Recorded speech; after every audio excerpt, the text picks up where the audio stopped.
Assalamualaikum warahmatullahi ta'ala wabarakatuh. Alhamdulillahi rabbil alamin wa bihi nasta'in wa la udwana illa 'alal zalimin. Asyhadu an la ilaha illallah wahdahu la syarika lah. Lahul mulku wa lahul hamdu yuhyi wa yumiit wa huwa 'ala kulli syai'in qadir. Allahumma salli ala sayyidina Muhammad wa ala ali sayyidina Muhammad kama sallaita ala sayyidina Ibrahim wa ala ali sayyidina Ibrahim fil alamin innaka Hamidum Majid. Qala rabbi ishrah li sadri wa yassir li amri wahlul 'uqdatam min lisani yafqahu qawli, amma ba'd. Yang dikasihi saudara promosi majlis, Tuan Idris daripada angkasa yang menyelaraskan mesyuarat kita pada pagi ini bersama dengan Tuan Haji Rizal yang juga mewakili Fama, yang dihormati Datin Hajat Jaini binti Majid selaku tuan rumah dan pewakaf bangunan yang berada di dalam kebun buah-buahan yang saya difahamkan seluas 5 ekar. Kebun itu 5 ekar. Jadi bangunan yang diwakafkan itu berada di dalam kebun buah-buahan. Ini macam dalam syurga juga. Dalam syurga nanti banyak pokok buah-buahan. Jadi dihormati wakil-wakil yang hadir, Tuan Samsul, Tuan Samsul, pesuruh dari sumpah kita dan juga menantu kepada Datin wakil keluarga yang akan bersama dengan kita, sahabat kami daripada jauh, Cik Kumar. Cik Kumar ini baru masuk Islam 2013, 10 tahun, tetapi beliau berjaya mengislamkan 420 orang sudah. Dan beliau istimewa lagi, beliau yang banyak mengislamkan di kalangan masyarakat India yang beragama Hindu. Yang kita tahu masyarakat India beragama Hindu ni kita biasa kenal dalam filem Kush Mutahid. Betul tak? Betul. Biasa orang kalau tengok filem tu, yang pertama dia suka menyanyi dalam kebun buah-buahan, kebun bunga, dan yang kedua suka bergaduh sampai melayang-layang. Jadi kalau kita tengok masyarakat India, dia sangat keras dan dia sangat keras dengan Islam berbanding masyarakat dusun. Macam beliau kita yang umur 17 tahun ini, yang masih muda remaja. Pekan tangan dia pun memang mudah. Memang mudah. Jadi masyarakat Kadazan dusun sangat lembut. Sebab itu saya beritahu Cik Kumar ni kali pertama datang setelah dia masuk Islam. Beliau pernah tinggal di Kanada, pernah berkahwin isteri pertama orang United Kingdom. Berapa kilometer daripada Liverpool? 2 jam dari Liverpool. Jadi kita nanti nak pergi tengok bola juga. Saya hanya sampai di Manchester dengan di London. Pernah sampai juga. Kalau pusat tapi pernah sampai ke. Mula-mula saya sampai hari Jumaat, saya pergi ke Stadium Manchester United. Liverpool. Kawan saya kata kalau datang Manchester tak sah, mesti pergi stadium bola. Maka saya tengoklah gambar, ada gambar saya. Jadi walaupun saya pakai jubah ni, tapi boleh sampai juga ke Manchester lah. Liverpool. Walaupun belum pajak Gunung Kinabalu dan Cik Kumar ini, beliau berjaya projek beliau pertanian, sehingga projek beliau ni, projek Moringa ini telah diambil modul ini di peringkat dunia. Beliau sekarang ni pergi ke Gambia di Afrika untuk bentang ini. Kita buat projek Moringa yang dibuat di Batam Berjuntan. Nanti dia akan cerita pada kita secara detail. Dan dia dipanggil ke seluruh dunia lah. Yang jadi jadual sekarang di Morocco, Maghribi untuk orang Spanyol. Tapi dia tak boleh buat di Spanyol kerana Spanyol dulu bawa Islam kan. Spanyol ingat Cordoba bawa Islam, tapi sekarang tidak lagi bawa Islam, jadi terpaksa buat di Morocco. perhimpunan untuk penjumpaan ini. Jadi apabila Datin Tuan Liza lah, mula-mula beliau kontak saya untuk bantu untuk buat tahfiz. Kami pun set masa dan alhamdulillah akhirnya terjadilah pada 2 minggu atau 3 minggu lepas kan, atau lebih kurang begitulah. Saya dah briefing pada Datin dan saya pun dah tengok, sebab saya mesti tengok secara nyata dulu. Kadang-kadang orang nak bagi tanah macam-macam, bangunan macam-macam. Macam contoh di Petagas, seorang pilot diberi satu rumah dia, tapi rumah tu tak selamat. Jadi kita tak boleh nak buat apa-apa. Saya kata nak runtuhkan semua, dan kalau nak runtuh semua pun kos tinggi. Salah satu cara jual rumah itu, duit itu beri ke mana-mana tahfiz. Sebab kadang-kadang ada lokasi yang tidak boleh kita buat. Kadang-kadang terlalu kecil, kadang-kadang terlalu besar. Contohnya semalam kami di Kota Belud, Datuk Awan ni, dia kata sekali guna dulu 100 ekar. Kalau nak lagi, saya ada 1,960 ekar tanah. Terkejut kami. Saya kata Datuk jangan dulu. Ini baru briefing, dia sudah excited. Jadi saya nak gambarkan bila saya datang hari itu, saya tengok dan saya pun tidur di sini, saya dapat rasai.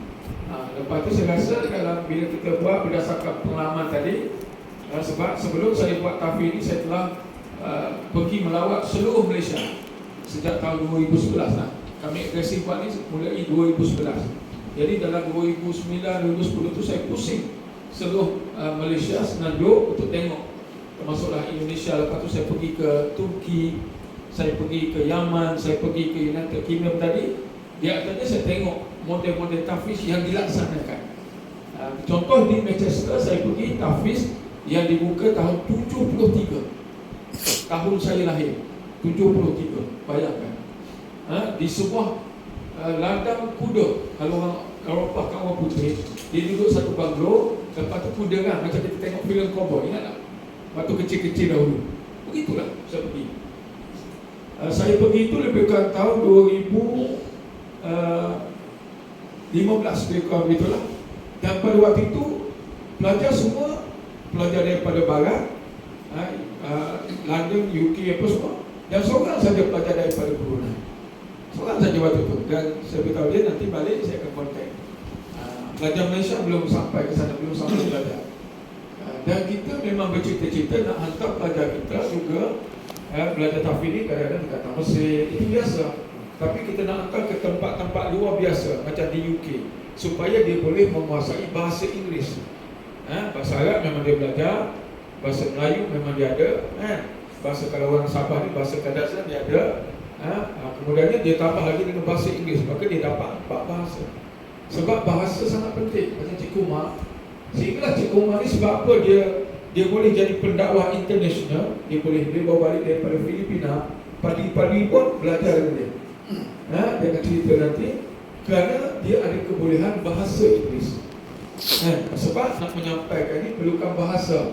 Jadi kalau di international kita akan, jadi kita akan tengok. Dan kebetulan bila Datin panggil berjumpa, saya dah tengok. Pada masa sama juga kami ada projek dengan Saudara Hairul dengan Nim, dua-dua ni pegawai kanan Petronas yang akan bantu kita lah. Petronas ni dia ada satu badan dipanggil Badan Kebajikan Islam yang membantu. Sebab itulah kita pun kena isi minyak di Petronas. Cik Arul selalu sebut kepada saya, dia rasa hati kalau kita tak isi di Petronas. Jadi mulai hari ini kita kena isi di Petronas supaya Petronas bantu kita di sini. Betul tak? Dan kebanyakan aset Petronas dimiliki oleh orang Islam kan. Kalau di sini kan Muslim juga kan. Kalau di KK itu banyak yang Muslim. Walaupun ada juga orang bukan Islam yang dapat untuk berniaga dengan Petronas, tapi tidak menjadi masalah. Cuma kita maknanya Petronas ini dia membelanjakan bayar zakat, dan melalui Yayasan Petronas semua ada. Dan kita ada tadi bakti memang banyak membantu tahfiz lah. Jadi nanti insyaAllah kita harapkan dengan adanya 2 orang ni, insyaAllah boleh linkkan kita dengan lebih jauh lagi lah. Dan apatah lagi nanti yang akan jadi kita punya anchor ni angkasa lepas. Jadi saya nampak lah bila saya tengok tadi. Dan saya sendiri sebenarnya menjadi Ketua Nakib Koperasi Muslimin Malaysia Barat salah sebuah koperasi yang paling maju di Malaysia. Kita punya aset 40 juta. Aset kita, koperasi dan koperasi yang terbaik. Dan saya juga kita akan masuk ke link ni. Jadi bila angkasa koperasi tempatan sendiri di sini kan, lepas tu koperasi Muslim ini koperasi Malaysia, jadi kita boleh bantu juga. Memang kita ada dana untuk membantu projek-projek tahfiz ini. Jadi gabungan ini dengan farmanya, dengan maling gunungnya. Jadi kami pun semangat nak naik gunung.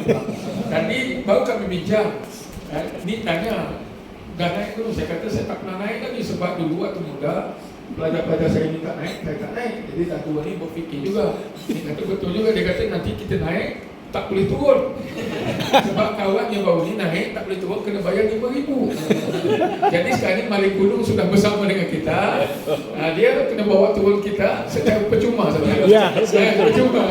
InsyaAllah. Jadi tidak ada masalah saja. Jadi COVID kan sudah makan. Jadi insyaAllah. Jadi gabungan kita ni semua, dan Tuan Hasbin itu orang yang awal juga bersama saya buat tahfiz.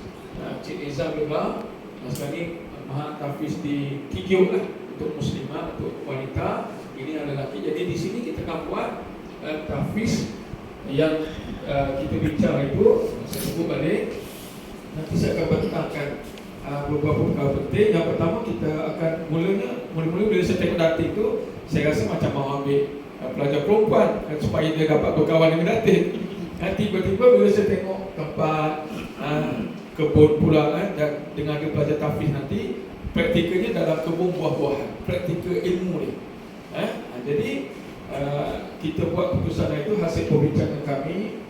Waktu itu kami 3 orang. Jadi pelajar lelaki umur mesti 17 tahun ke atas. Jadi kita letakkan 17, 18, 19. Sebab kalau terlalu tua sana pun kadang-kadang susah juga kita mau develop dia.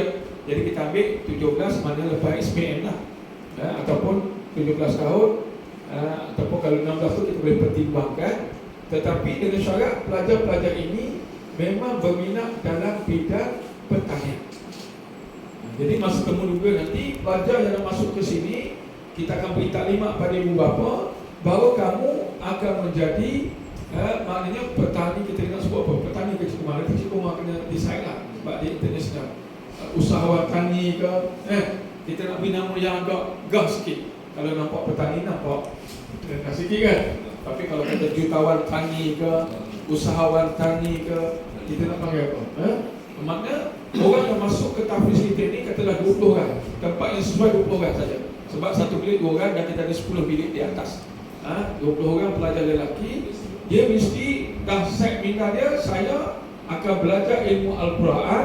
Ilmu Al-Quran ni menghafalnya ilmu juga, kemudiannya belajar tajwidnya, belajar sebutannya. Lepas tu dia mesti belajar ilmu fardu-ain, meliputi ilmu akidah, iaitu tauhid, fiqh dan tasawuf. Kita tak mahu dia hafaz Quran tapi fardu-ain tak tahu.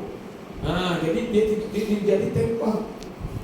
Walaupun dia hafaz Quran, tapi kalau fardu-ain dia tak tahu, amalannya tidak diterima oleh Allah.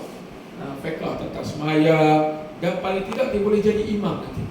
Kita akan latih dia jadi imam, boleh pimpin tahlil. Kalau dia boleh pergi jauh lagi, dia boleh jadi pemimpin. Tak mustahil. Pelajar dari sini kita akan, contohnya kalau Institut Pertanian yang terkenal di Asia ni ialah di Bogor. Kita boleh sambungkan pelajar kita ini ke Bogor. Tapi memang bidang pertanian. Mana dia akan masuk sini, kita akan ambil silibus Institut Pertanian Sabah. Kita akan ikut silibusnya sehingga kita diiktiraf. Ini persijil lagi kita akan buat dengan bimbang. Tapi yang masuk ni mesti jadi pertanian, mesti jadi orang pertanian. Dia tak boleh, saya nak masuk ni, saya nak hafal, saya nak jadi contohnya sekarang ni kita ada buat yang bengkel, TVET dia panggil. Maknanya dia belajar bengkel, kereta. Dia hafaz Quran, ada sekali. Kajian pun banyakkan begitu supaya tidak bergantung dengan kerja kerajaan. Bukan hanya nak jadi pegawai jaiz, bukan hanya nak jadi ustaz, tapi nak jadi petani yang bagus, yang moden secara Islam. Nanti Cik Kumar terangkan. Kita tidak akan guna racun. Cik Kumar ni dia berjaya membawa cara pertanian Islam dengan tidak menggunakan racun yang membunuh ulat gonggok, membunuh cacing. Tadi kita jumpa ulat gonggok di surau. Kami nak datang sembahyang, dia pun duduk depan surau. Itu tandanya apa? Mana dia minat dia dengar orang sembahyang, dia sembahyang cara bolak bongkok. Sebab semua itu makhluk Allah. Jadi pelajar lelaki umur 17 dan maksimum 19 lah. Tapi kita kalau boleh ambil yang dalam 16-17 sebab lagi muda lagi bagus, supaya masa depan dia lebih kita boleh latih dia sehingga dia boleh sambung di Bogor. Mungkin nanti kita akan cari universiti-universiti yang mengikhlaskan. Ini persijilan jangan bimbang. Orang tanya, kalau tak ada SPM macam mana? SPM ini dia boleh ambil setelah dia habis belajar. Kerana CJ SPM itu hanya untuk bekerja dalam kerajaan sahaja. Ini kena faham. Kalau kita nak bekerja kerajaan, itu kena ada SPM. Tapi kalau nak swasta, kita develop sendiri. Tidak mustahil. Kalau dating pun, datang dia SPM tak ada. Dia jalan dulu. Betul. Dating boleh mencapai tahap ini. Memiliki kebun, memiliki resort. Saya kenal dating ni 20 tahun lepas. Saya dah cerita dah. Saya beli rokok lipas sur. Itu saya kenal dating.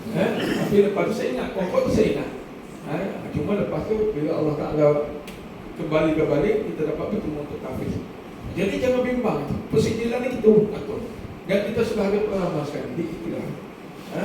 Jadi kita ambil ke, dan kemudian tadi ilmu yang kita akan gandingkan di sini, kurikulum dia, modulnya yang saya akan buka, ilmu Al-Quran. Ilmu Al-Quran ni dia menghafal, dan ada pelajar untuk maklumat tuan-tuan, manusia ni kalau dia menghafal Al-Quran secara umum 3 tahun.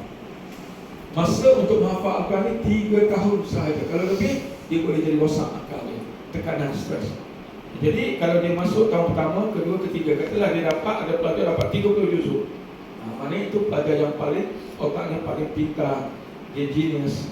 Ada pelajar masuk 3 tahun dapat 20 juzuk, itu sederhana. Ada pelajar masuk dapat 10 juzuk, itu mereka rendah. Ada yang masuk tak dapat menghafal, maknanya dia tidak mampu. Setelah kita suruh dia menghafal, beri teknik, pelbagai teknik, dia tak mampu selama 3 tahun, maknanya pelajar itu tidak ada kemampuan nak menghafal. Sebab menghafal Al-Quran ini tidak wajib. Dia sebenarnya dia satu kaedah. Kalau baca biasa pun tak apa-apa, tak hafal baca biasa. Macam kita ni, berapa orang yang hafal Al-Quran? Saya pun tak hafal, itu pun juzuk. Saya hanya hafal surah tertentu yang saya baca. Tapi saya baca secara berkitab 30 juzuk setiap hari contohnya. Jadi di situ kita kena faham kaedah ni. Sebab ramai orang tak faham. Bila sebut maha tahfiz, ada pelajar boleh capai khatam, khatam. Lepas dia khatam, dia kena bukan habis lagi, tak boleh lagi gelar Al-Hafiz. Dia kena pergi satu tempat untuk ambil CJ khatam dia. Dia panggil CJ syahadah. Syahadah ni dia kena baca tanpa lihat di depan guru dia, mungkin dalam masa 2 hari ataupun 1 hari. Daripada Fatihah tu sampai An-Nas 1 atau 2 hari. Dibaca dan dengan minima kesilapan. Paling kurang 1 atau 2 kesilapan. Kalau 3, gagal. Tempat syahadah yang paling ketat ini di Terengganu, Madrasah Tahfiz Kubang Bujuk. Merupakan madrasah yang paling awal di Malaysia. Kaedah ini lebih ketat berbanding JAKIM. Kita ada Madrasah Tahfiz JAKIM di Kuala Kubu Baru, di Selangor juga, Cikgu Umar. Di sana syahadahnya lebih ringan.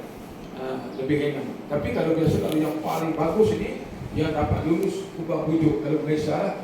Kalau di dunia, kalau tahfiz ni hafal Quran ni di Mesir ada, tetapi kalau yang paling syar'i ni, yang keras ni, di India, Pakistan, Bangladesh. Kalau tak boleh hafal, dia tendang. Itu dia kena, memang kan saya sebut orang dia akan keras. Dia memang cara dia begitu. Orang-orang sebelah sana ni dia keras. Jadi persijilan di sana memang keras lah cara dia. Jadi itu menunjukkan bahawa perjalanan tahfiz ni dia panjang juga masa dia.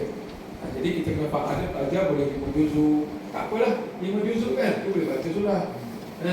Ada, tapi kalau yang hebat tu macam contoh, kalau di Kundasang ini saya kira ada tak Hafiz dia baca agama. Saya rasa belum ada lagi. Kalau di Suara tu ada pegawai agama yang lepasan Mahat Tahfiz. Macam imam besar masjid negeri itu lepasan Mahat Tahfiz. Itu sudah dapat ijazah syahadah. Maka di belakang tu ada Al-Hafiz. Kita kebanyakannya Al-Habis. Makasud dah buat tadi habis. Kita Al-Habis.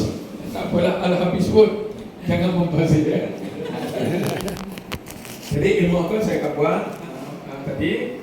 Dan campur dengan fardu ain tadi kan, fardu ain, tauhid, setelah itu fiqh, lepas itu tasawuf. Tasawuf ni ilmu hati. Kemudiannya pertanian. Pertanian ni Cik Riza dah hantar surat kepada Jabatan Pertanian. Nanti kami akan ubahlah. Kita akan ikut silibus dia. Untuk persisnya kena ikut yang pertanian tu. Untuk Al-Quran Mufadah ini kita akan ikut jain sebenarnya. Jadi kita akan buat secara resmi. Bukan kita buat tanpa lesen semua. Itu nampak. Sebenarnya di sini idea bila saya datang tengok ada pokok-pokokan, pelajar kita nanti bila dia ilmu pertanian dia kawin secara teori, ada syarat lah pakar-pakar pertanian yang kita akan panggil untuk beri kuliah. Mungkin di sini boleh buat kuliah mereka mana di mana tempat yang sesuai. Selepas itu dia akan praktikal di mana? Praktikalnya di kebun dating lah. Jadi dating tak perlu susah-susah lah. Adalah seorang guru mungkin penyelia kita, tetapi pelajar kita latih cara nak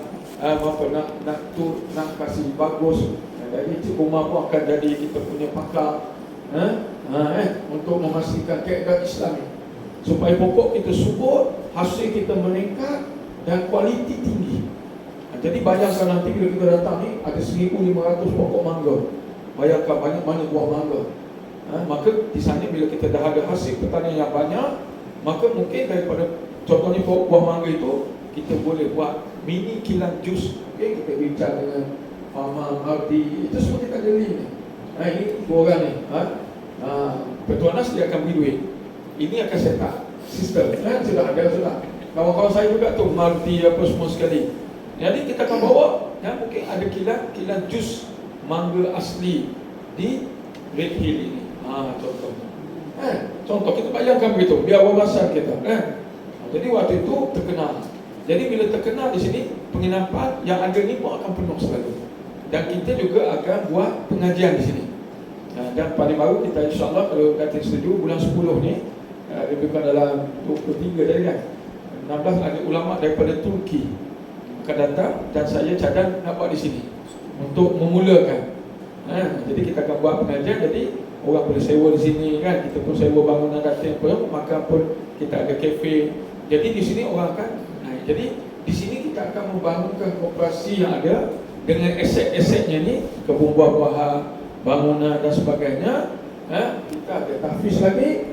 Dan yang lebih penting ada nanti Cik Komar akan cerita adalah barakah. Bila ada orang hafaz Quran dalam kebun kita ni, apa jadi? Pokok buah-buahan ini akan lebih subur. Ini sudah kita test. Dan pokok buah-buahan ini kita akan siram dengan air zam-zam. Itu saya bawa air zam-zam. Saya juga mengurus kemasukan air zam-zam yang original lah. Kerana kami menghantar pada tabung haji dengan Institut Kanser Negara. Air zam-zam ni bagus untuk orang kanser, jadi ubat. Kerana air zam-zam ni memang kalau air zam-zam dia jadi ubat semua penyakit. Dengan syarat Nabi kata kamu minum dengan niat. Mana orang pesakit kanser minum, ya Allah sembuhlah penyakit kanser saya ya Allah, minum sedikit air zam-zam setiap hari. Dan Cik Asbi pun membantu saya lah dari dulu lagi. Kita ada dua air sebenarnya yang berkhasiat. Nombor satu zam-zam, kedua tasningau. Saya dah cerita pada datin itu kan. Dan nanti datin pun ada telaga air kan. Nanti kita cuba untuk bangunkan, kalau diluluskan kita buat kena air itu daripada telaga daripada kawasan sini. Tapi air tasningau itu sudah dikaji oleh hospital dan Mardi nombor 2 selepas zam-zam. Jadi ini semua kita akan buat di sinilah. Ini cadangan saya lontarkan dulu. Kemudiannya mungkin juga yang kita akan masukkan lagi selain daripada kebun buah-buahan dah ada, ialah madu kelulu. Sebab madu juga disebut dalam Al-Quran. Jadi madu kelulu ada. Jadi bila binatang-binatang banyak, dia akan jadi satu ekosistem yang sihat. Nanti Cik Umar akan terangkan. Lepas itu kita tidak lupalah moringa. Sebab moringa ini untuk maklumat semua, sekarang ni Cik Umar nanti boleh besarkan. Kalau ikut maklumat Cik Umar, sekarang ni jualan moringa dunia 5 bilion ke atas. Dan dijangka 2 tahun lagi jualan moringa dunia ni menaik 10.7 bilion.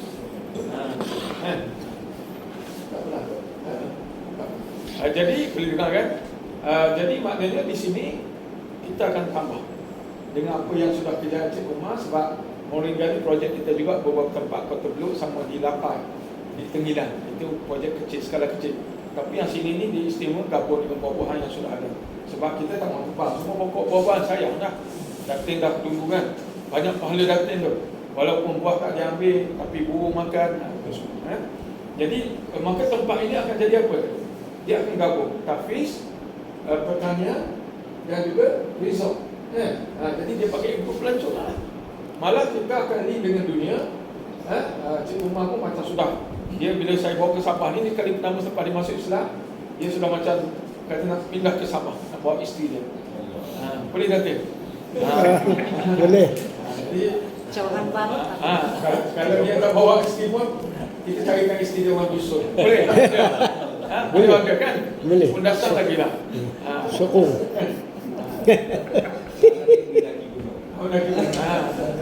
Okey, jadi itulah biasanya. Jadi kita tengok slide saya. Jadi itu umur. Jadi cadangan saya setelah saya berhati Pahalusi, pelajar yang akan masuk sini, pelajar lelaki umur 17 lah ataupun 16, itu boleh kita pertimbangkan. Tapi kita ambil 17 tu sebab 17 tu lepas SPM. Sebab dia dah belajar di sekolah, biarlah dia ambil SPM dulu boleh masuk sini. Jadi dia tak penincut dan ambil SPM akan datang, sebab dia dah lalui sekolah kan. Kemudiannya kita ganding Al-Quran, Fardu Ain, pertanian. Itu yang asas besar. Tapi tambahan tu kita akan beri lagi lah yang lain-lain. Kemudiannya tadi kebun buah-buahan, madu keluluk, moringa, cukup 3. Jadi itu dia. Jadi untuk asas itu, kita selepas ni saya akan bentang dulu. Mungkin ada yang tak dengar itu, sebab itu kami 4 orang saja dengan Datin. Jadi yang lain belum dengar kaedah-kaedah yang kita buat. Jadi saya bentangkan apa yang telah kita buat. Ini sekolah yang sudah dari 14 sudah.